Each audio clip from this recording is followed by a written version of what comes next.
తెలంగాణ రాష్ట్ర ముఖ్యమంత్రి రేవంత్ రెడ్డి గారు ఢిల్లీ వెళ్లిన సంగతి మనకందరికీ తెలిసిందే. అయితే తాజాగా BRS party MLA Sanjay Kumar గారు కాంగ్రెస్ పార్టీలో చేరడం తీవ్ర అభ్యంతరం వ్యక్తం చేశారు. ఎమ్మెల్సీ జీవన్ రెడ్డి గారు అలగడంతో ఆయన బుజ్జగించడానికి ఢిల్లీకి రమ్మన్నారు. కాంగ్రెస్ పార్టీ అగ్రనేతలు జీవన్ రెడ్డి గారితో మాట్లాడిన తర్వాత సీఎం రేవంత్ రెడ్డి గారు మాట్లాడి ఆయన బుజ్జగించడం జరిగింది. ఆ తర్వాత ఏర్పాటు చేసిన ప్రెస్ మీట్ లో సీఎం రేవంత్ రెడ్డి గారు సంచలన వ్యాఖ్యలు చేశారు. ముఖ్యంగా ముందు తెలంగాణ రాష్ట్రం గురించి మాట్లాడిన రేవంత్ రెడ్డి గారు ఆ తర్వాత ఆంధ్రప్రదేశ్ రాష్ట్రం గురించి మాట్లాడారు. ఏపీ మాజీ సీఎం వైఎస్ జగన్మోహన్ రెడ్డిపై సంచలన వ్యాఖ్యలు చేశాడు సీఎం రేవంత్ రెడ్డి గారు. 2019లో వైఎస్ఆర్సీపీకి 151 సీట్లు ఇచ్చి ప్రజలు గెలిపించారు. ఎందుకు గెలిపించారు? జగన్ మంచి చేశారని గెలిపించారు. కానీ జగన్ చేసింది ఏంటి?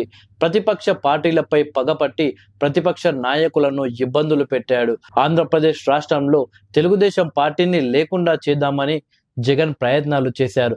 తీరా చూస్తే తెలుగుదేశం పార్టీని నాశనం చేద్దామనుకొని తన పార్టీని తానే నాశనం చేసుకున్నాడు అని రేవంత్ రెడ్డి ఆరోపించడం జరిగింది. అలాగే జగన్ కి ఇలా జరగాల్సిందే, అధికారం చేతిలో ఉందని చెప్పేసి ఇష్టం వచ్చినట్లు వ్యవహరించొద్దు. అధికారం చేతులున్నప్పుడు ప్రజలకు మంచి చేయాలి, ప్రజలకు ఏం అవసరమో రాష్ట్రాన్ని ఎలా అభివృద్ధి చేయాలో ఆ విధంగా అడుగులేయాలి. కానీ అధికారం చేతులుందని చెప్పేసి ప్రతిపక్ష నాయకుల్ని అలాగే ప్రతిపక్ష పార్టీలను ఇబ్బంది పెట్టే ప్రయత్నం చేయొద్దు. అలా చేస్తే ఏమవుతుందో దానికి జగనే ఉదాహరణ అంటూ సీఎం రేవంత్ రెడ్డి గారు చెప్పుకు వచ్చారు. అలాగే తెలంగాణ రాష్ట్ర ముఖ్యమంత్రిగా నేను బాధ్యతలు తీసుకున్న సందర్భంలో ఆంధ్రప్రదేశ్కి సంబంధించిన ఎంపీలు నన్ను కలవడం జరిగింది. నేను ఏర్పాటు చేసిన విందు భోజనంలో వాళ్ళు పాల్గొన్నారు. అయితే వైఎస్ఆర్సీపీ ఎంపీలు ఆ విందులో పాల్గొనడంపై జగన్మోహన్ రెడ్డి సీరియస్ అయ్యారు.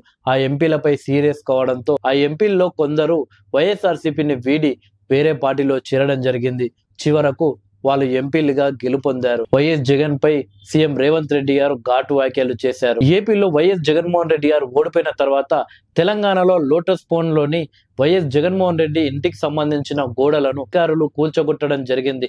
దీంతో వైఎస్ఆర్సీపీకి సంబంధించిన సోషల్ మీడియాలో నారా చంద్రబాబు నాయుడు గారు రేవంత్ రెడ్డి గారికి ఫోన్ చేసి అలా చేయమని చెప్పాడని కొన్ని వార్తలు వైరల్ అయ్యాయి.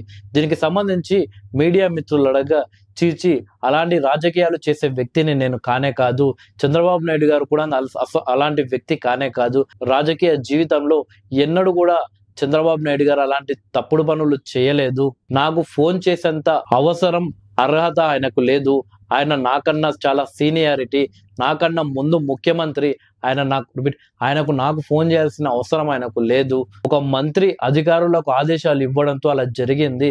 ఆ తర్వాత ఆంధ్ర నుండి వైవి సుబ్బారెడ్డి ఆ మంత్రికి 50 సార్లు ఫోన్ చేశాడు. కానీ ఆ మంత్రి సమాధానం ఇవ్వకపోవడంతో ఖమ్మంకు చెందిన మరో మంత్రికి ఫోన్ చేయడంతో నాకు వాళ్ళు కాల్ చేయడంతో అధికారులకు చెప్పాను అంటూ రేవంత్ రెడ్డి గారు చెప్పుకోవచ్చారు. ఏపీ ఎన్నికలు ముగిసిన తర్వాత మొదటిసారి ఏపీ రాజకీయాలపై స్పందించిన రేవంత్ రెడ్డి మాత్రం వైఎస్ జగన్ పై ఘాటు వ్యాఖ్యలు చేశారని చెప్పుకోవచ్చు. వైఎస్ జగన్మోహన్ రెడ్డి పాలనలో రాష్ట్రం మొత్తం అతలాకుతం అయిపోయింది, ఆంధ్రప్రదేశ్లో ఉన్న కంపెనీలు కుప్పకూలిపోయాయి అంటూ సంచలన వ్యాఖ్యలు చేశారు తెలంగాణ ముఖ్యమంత్రి రేవంత్ రెడ్డి గారు.